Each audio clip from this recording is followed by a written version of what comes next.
Welcome to Sweet Life Beat Life. We hope this video helps. In this video, I will explain how to change Audi A3 spark plugs.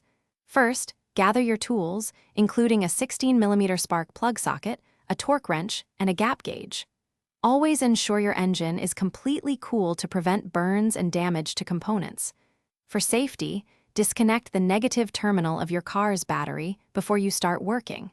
This simple step prevents accidental electrical shorts.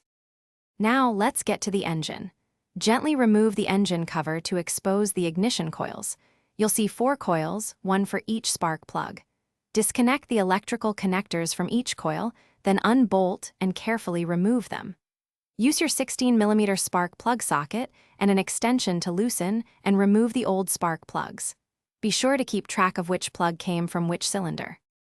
Before installing the new plugs, always check their gap using a gap gauge to ensure it matches your Audi's specifications, typically around 0.32 inches.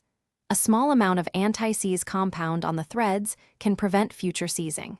Carefully hand-thread each new spark plug into its cylinder to avoi cross-threading. Finally, use your torque wrench to tighten them to the manufacturer's recommended setting, which is often 22 foot-pounds or 30 Newton-meters. With the new plugs in place, reattach the ignition coils and secure them with their bolts. Don't forget to reconnect all the electrical connectors firmly. Replace the engine cover, ensuring it's properly seated. Finally, reconnect your car's battery.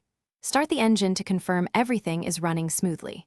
For an effortless home, check out the Shark AI Ultra Robot Vacuum link in the description, along with other great deals. It's perfect for pet owners and offers voice control. Thanks for watching. Consider subscribing if we helped you.